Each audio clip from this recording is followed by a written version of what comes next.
ውርዬና ቡችዬ በአንድ ሀብታም ሰው ቤት የሚኖሩ አንዲት ድመትና አንድ ውሻ ነበሩ። ከሕፃንነት ጊዜያቸው ጀምሮ አብረው ስላደጉ በጣም ይዋደዱ ነበር። ድመቷ ውሻውን ቡችዬ እያለች ስትጠራው፣ ውሻው ውርዬ እያለ ነበር የሚጠራት። አሳዳጊያቸው ብዙ ላሞች፣ ኮርማዎች፣ በጎችና ፍየሎች ስላሏቸው ሁል ጊዜ ውሃና ምግብ ይሰጧቸዋል። ገላቸውም ሲቆሽሽ በሳሙና ያጥቧቸዋል። ከዕለታት አንድ ቀን አሳዳጊያቸው በማለዳ ተነስተው ከብቶቹን የሳር ድርቆሽ ሲያበሉ ውርዬና ቡቺ በር ላይ ቆመው እየተመለከቱ "ለምን ሆኑ ጌቶቼ ትናንትና ራትሽን ሰጡሽ?" ሲል ቡቺ ውርዬን ጠየቃት። "አልሰጡኝም።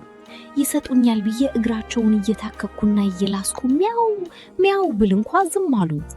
የታለበውንም ወተት ከቤተሰቦቻቸው ጋር ጠጥተው የተረፋቸውን ወተት ማስቀመጫ ዕቃ ውስጥ ገልብጠው ቆለፉት" ብላ በምሬት መለሰችለት። "ታዲያ እምሽን ከምታድሪ ለምን አይጥ አድነሽ አትበይም ነበር?" ሲል በድጋሚ ጠየቃት። "አይጥ? አይ ቡችዬ፣ በዛሬው ጊዜ እኮ አይጦቹ ብልጥ ሆነዋል። እንደ ድሮ መሬት ለመሬት መሄድ ትተው ላይ ላዩን በጣራው ስር መሄድ ጀምረዋል።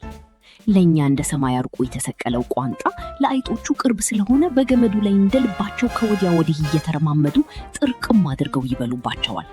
ጌቶቼ ግን በእኔ ያሳብባሉ" አለችው። "አንተስ ቡችዬ፣ ትናንት ጌቶቼ ራትህን ወረወሩልህ?" "አይ ውርዬ፣ እኔማ ምግብ ከቀመስኩ ይኸው ዛሬ 3ኛ ቀኔ ነው። ጅራቴን እያወዛወዝኩ ቀን ቀን በርበሩን ሳይ ውላለሁ። ሌሊት ሌሊት ደግሞ ግቢውን ስጠብቅ አድራለሁ። የትናንቱ አዳሪ ግን አዳር አይመሰልሽ። ሌቦች ዙሪያውን ከበው ላሞቻችንና ፍየሎቻችንን ሊሰርቁብን ነበር። ሌሊቱን ሙሉ እንደዚያ ስጆ ጌቶቼ እንኳ ብቅ ብለው አላገዙኝም። የሚገርመው ነገር ደግሞ ከሌቦቹ መካከል አንደኛው ሌባ የጌቶች የራሳቸው የቅርብ ጓደኛ ነው። ቀን ቀን ከእርሳቸው ጋር እዚህ ቤት እየመጣ ሲጫወት ይውላል። ያልታየ መስሎታል። ከአሁን በኋላ አልታወቅብኝም ብሎ እንደ ልማዱ ቀን ቢመጣ አላስገባውም" አላት። "ቡችዬ፣ እስከ መቼ ድረስ በእንደዚህ አይነት ሁኔታ እንኖራለን? እዚህ ተቀምጠን በችግር ከምናለቅ ወደ ዘመዶቻችን ዘንድ መሄድ አለብን" ብላ ውርዬ በብስጭት ነገረችው። "ያንቺ ዘመዶች የት ነው ያሉት?" "ከዚህ ትንሽ ራቅ ብሎ በሚገኘው ጫካ ውስጥ ነው። ስማቸው ማን ይባላል?" "አንበሳ፣ አቦ ሸማኔ፣ ነብር ይባላሉ።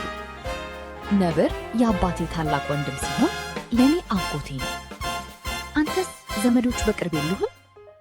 "አሉኝ። የኔም አጎት የሚኖረው ያንቺ ዘመዶች በሚኖሩበት ጫካ ውስጥ ነው።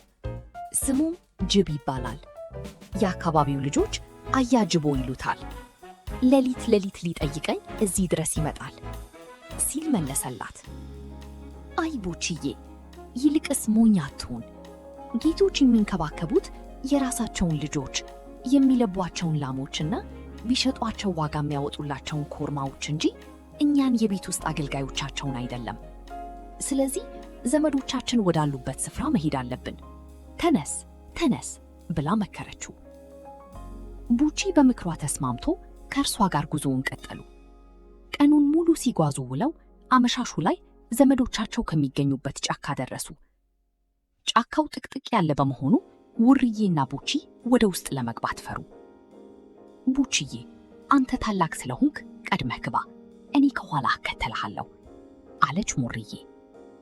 "እኔ አልቀድምም።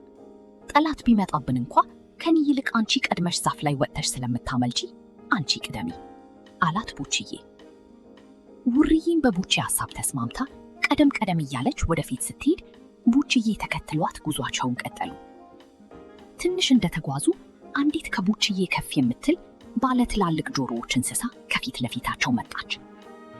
"ጤና ይስጥልኝ፣ እኔ ድመት እባላለሁ፣ እርሱ ደግሞ ውሻ ይባላል። የመጣነው ከከተማ ሲሆን በዚህ ጫካ ውስጥ የሚኖሩትን ዘመዶቻቸውን ለመጠየቅ ስለፈለገን ነው" ብላ ውርዬ ራሷንና ጓደኛዋን ካስተዋወቀች በኋላ "አንቺስ ስምሽ ማን ይባላል? የአካባቢ ነዋሪ ነሽ?" "አዎን፣ የዚህ ሰፈር ነዋሪ ነኝ። ስሜ ጥንቸል ይባላል."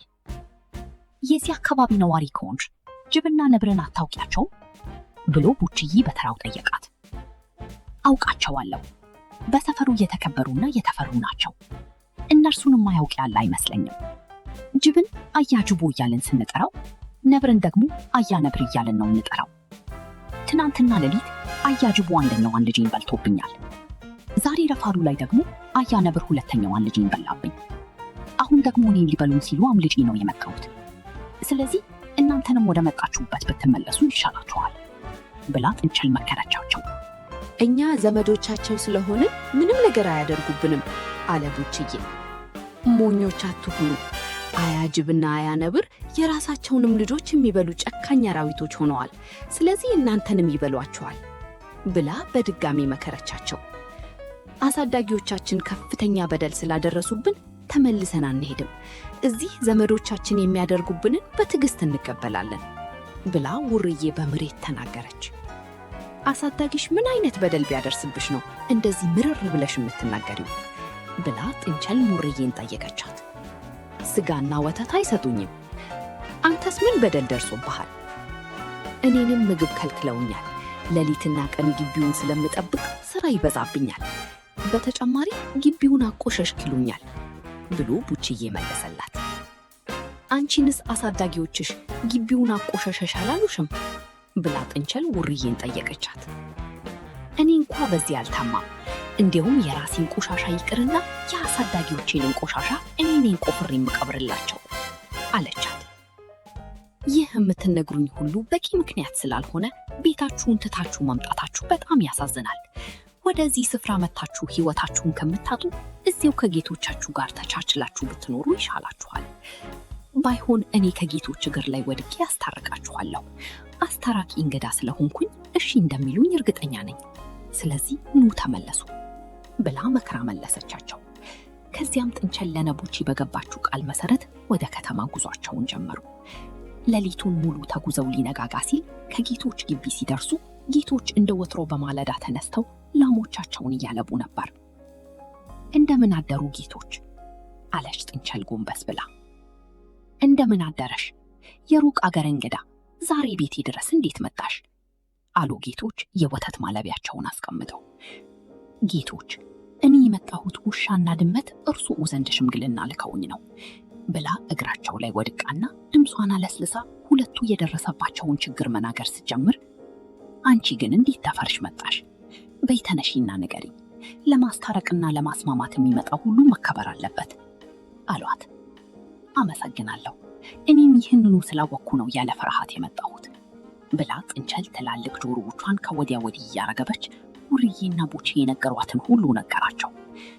ሰውየው በሐዘኔታ ራሳቸውን ነቀነቁና እኔ እንደዚህ እንደተበደሉና እንደተራቡ አላወቅኩም ነበር።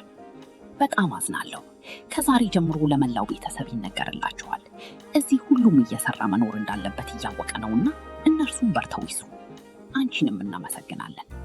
በሉ ውርዬና ቡቼ ጥንቸልን ወደ ጓሮ የአትክልት ቦታ ወስዳችሁ ጣፋጩን አረንጓዴ ጎመን ጋብዟት ብለው አሳነባቷቸው።